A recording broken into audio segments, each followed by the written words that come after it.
mengecam keras dan mengutuk saudari Syahrini atas pernyataannya yang telah membandingkan dua agama, karena agama tidak boleh diperbandingkan. Ya, shalom bagi kita semua dimanapun kita berada saat ini, kiranya kita semua tetap berada dalam keadaan sehat dan apapun yang merupakan aktivitas kita sepanjang hari ini, kiranya Tuhan Yesus memberkati. Dan kembali berjumpa lagi di channel kita ini, yaitu Zimayan Yassin. Terima kasih buat teman-teman semua dan juga para sahabat yang sudah mendukung perkembangan channel ini dengan setia. Dan kiranya kita tetap menggunakannya untuk menjadi berkat bagi semua orang. Nah, teman-teman, pada video kali ini saya membagikan kepada kita semua ada satu cuplikan video yang saya dapatkan di mana seorang politikus yang bernama Ferdinand Hutahian, dia mengutuk pernyataan Syahrini, di mana Syahrini di beberapa waktu yang lalu dia mengatakan supaya orang-orang Kristen itu mempertanyakan kembali gagasan tentang ketuhanan mereka. Karena ketuhanan yang diimani oleh orang Kristen itu merupakan Tuhan yang terbatas, di mana Yesus tidur, lahir, makan, dan minum, dan lain sebagainya. Dan oleh karena itu, ada beberapa netizen yang mengkritik terkait pernyataan Syahrini tersebut. Sebelumnya, mari kita simak saja videonya yang berikut ini. Mengecam keras dan mengutuk saudari Syahrini atas pernyataannya yang telah membandingkan dua agama, karena agama tidak boleh diperbandingkan. Konsep ketuhanan yang diyakini dan diimani oleh orang Kristen tidak boleh dinilai oleh iman orang Islam, karena itu akan bertabrakan. Itu tidak boleh. Bagi Islam yang saya tahu, agamamu adalah agamamu, agamaku adalah agamaku. Itulah yang ada. Tetapi apa yang dilakukan oleh saudari Syahrini, Anda telah melakukan perbuatan yang berpotensi mengadu domba, memicu konflik antar dua umat beragama besar di Republik ini, yaitu Islam dan Kristen. Sekali lagi saya menyampaikan, saya mengutuk dan mengecam keras saudari Syahrini atas apa yang saudari ucapkan. Tidak boleh mengukur agama orang lain, mengukur keimanan orang lain dengan iman dan agama yang berbeda. Kalau mau bicara tentang konsep ketuhanan Yesus, maka Anda harus menjadi orang Kristen dulu, karena hanya orang Kristenlah yang berhak menilai tentang konsep ketuhanan Yesus. Anda tidak boleh menabrak garis-garis itu. Ini negara yang berpancasila. Kita hidup berdampingan dengan agama masing-masing. Tidak boleh saling mengganggu, dan jangan pergunakan agama yang satu untuk menilai agama yang lain. Karena ketika itu Anda lakukan, maka Anda sedang memicu konflik antar umat beragama. Mari kita doakan bersama supaya perempuan yang satu ini dikaruniakan anak dalam hidupnya dan dalam rumah tangganya. Jangankan satu anak, kita doakan banyak-banyak anak berlusin-lusin supaya dia sibuk dengan ngurusin anaknya dan enggak ngurusin atau kasih statement, kasih pendapat yang bisa menyakiti hati orang lain yang menganut agama yang minoritas ya. Lu selamat karena lu menganut agama yang mayoritas. Jadi kita yang minoritas ini cuman tidak marah, tidak berontak, hanya mendoakan ente lu dapat anak yang banyak, dapat berkah dalam hidupnya. Kami pun diajarkan untuk tidak membalas tapi memaafkan. Gitu guys, jangan lupa doakan dia.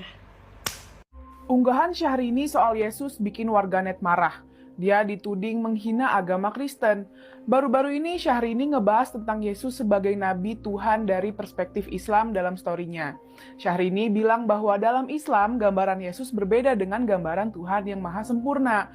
Katanya Yesus masih memiliki keterbatasan, sedangkan Tuhan adalah maha sempurna. Bagaimanapun di dalam kitab suci, Yesus lahir, makan, tidur, berdoa, dan punya keterbatasan pengetahuan, tulis Syahrini.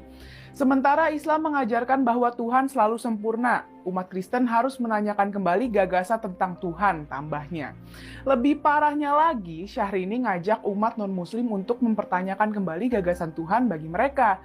Postingan Syahrini ini viral dan langsung mendapat hujatan netizen. Syahrini dituding menyebarkan ujaran kebencian. Kecaman salah satunya datang dari akun Instagram lambe_danu. Allah aja bilang, lakum dinukum waliyadin. Artinya bagiku agamaku, bagimu agamamu. Gak usah usik-usik agama orang lain, diri sendiri aja belum tentu baik. tulis netizen. Sejak menikah dengan Reino Barak, Syahrini memang dikenal lebih syar'i. Gak jarang Syahrini ngebagiin kutipan islami, video ceramah, atau potongan surat Al-Quran dari media sosialnya. Sayangnya, penampilan Syahrini yang lebih syar'i ini malah bertentangan dengan perilakunya. Postingan Syahrini jelas sangat berbahaya dan mengancam kerukunan beragama. Agama yang kita yakini seharusnya jadi sumber kebijaksanaan kita, bukan malah buat ngehina agama orang lain. Yuk cerdas beragama. Jadi itu dia videonya teman-teman. Yang pertama tadi yang disampaikan oleh Ferdinand Hutahian bahwa dia mengutuk apa yang dikatakan oleh Syahrini terkait pernyataannya atau postingannya di media sosialnya. Dan apa yang dia katakan tadi bahwa kita tidak boleh memperbandingkan dua agama ini atau memperbandingkan agama kita dengan agama yang lain. Tentu saja kita lebih berpihak kepada agama kita dan merasa agama kita lah yang paling benar. Oleh karena itu jangan kita menilai agama lain itu dari sudut pandang agama kita. Jelas itu tidak nyambung. Dan kalau dia mau mengerti, mau mengetahui tentang siapa pribadi Yesus yang sebenarnya, maka seperti yang disampaikan oleh Ferdinand Hutahian, harus terlebih dahulu masuk Kristen. Setelah masuk Kristen, disitulah kamu mengerti siapa pribadi Yesus.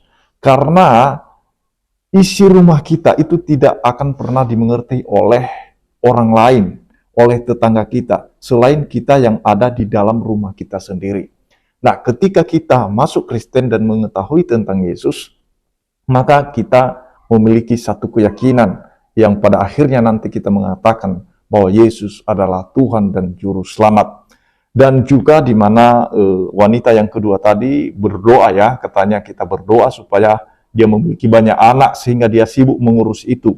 Jangan sibuk mengurus agama orang lain. Dan apa yang disampaikan oleh Syahrini dalam postingannya sebenarnya itu agak berbahaya bagi kerukunan umat beragama. Itu sangat terancam kerukunan umat beragama karena itu merupakan ujaran kebencian sebenarnya. Dan menurut saya ini harus diproses sebenarnya ya secara hukum atau ditegur oleh pihak penegak hukum. Karena kalau tidak maka yang lain-lain nanti pasti akan ikut-ikutan. Sebenarnya Syahrini itu bukan bidangnya untuk mengurus agama orang lain. Jadi teman-teman, kita sebagai orang percaya, sebagai orang yang mengikut Yesus, yang sudah merasakan kasih Tuhan, maka kita pun mendoakan dia, mengampuni dia, memaafkan dia, karena bagaimanapun itu ajaran Tuhan bagi kita, supaya kita berdoa bagi mereka. Karena memang firman Tuhan mengatakan bahwa pemberitaan salib itu kebodohan bagi mereka yang akan binasa, tetapi anugerah bagi mereka yang akan diselamatkan. Anugerah bagi mereka yang percaya, yang meyakininya. Dan Yesus itu, dia datang dalam rupa manusia, maka dia berada dalam batas-batas inkarnasinya. Kalau Syahrini mengatakan, kok Yesus itu makan, kok Yesus itu lahir seperti manusia, kok Yesus itu berdoa, itu Anda membicarakan batas-batas inkarnasinya. Tetapi di lain sisi kamu harus melihat bagaimana Allah dalam Yesus Kristus menunjukkan kuasanya, atau bagaimana Yesus menunjukkan kuasanya ketika dia menyembuhkan orang-orang sakit, yang dimana orang sakit tersebut tidak sembuh-sembuh selama berpuluh-puluh tahun. Dan banyak tabib yang mencoba mengobati tapi tidak sembuh. Tetapi Yesus sanggup menyembuhkan, mengusir roh jahat, dan kemudian menghidupkan orang-orang mati. Dan itu luar biasa, dia menunjukkan bahwa dia adalah Allah yang sanggup menghidupkan orang mati, yang sanggup menyembuhkan orang sakit, yang sanggup mengusir roh jahat, di mana roh jahat aja tunduk pada Yesus Kristus. Dan itu sudah cukup menunjukkan bahwa dia adalah Allah yang datang dalam rupa manusia. Dan tidak hanya sekedar itu, kalau kita lihat dalil-dalil dalam Alkitab yang mengatakan bahwa Yesus adalah Allah, itu dimulai dari nubuatan para nabi. Khususnya Nabi Yesaya telah menubuatkannya di dalam Yesaya 9 ayat 5, di mana di sana mengatakan bahwa anak yang akan lahir itu Dialah Allah perkasa, Bapa yang kekal. Disebut dia sebagai penasehat ajaib. Dia Raja Damai. Dan juga itu sudah digenapi dalam perjanjian baru. Semuanya ditulis oleh para rasul tentang siapa Yesus. Dalam Yohanes, dalam tulisannya, di Yohanes pasal 1 ayat 1-14, itu sudah cukup memberikan kita informasi bahwa Yesus adalah Allah yang datang dalam rupa manusia, yang dimana pada mulanya dia adalah firman. Firman itu bersama-sama dengan Allah, dan firman itu adalah Allah sendiri. Dan firman yang adalah Allah ini telah menjadi manusia.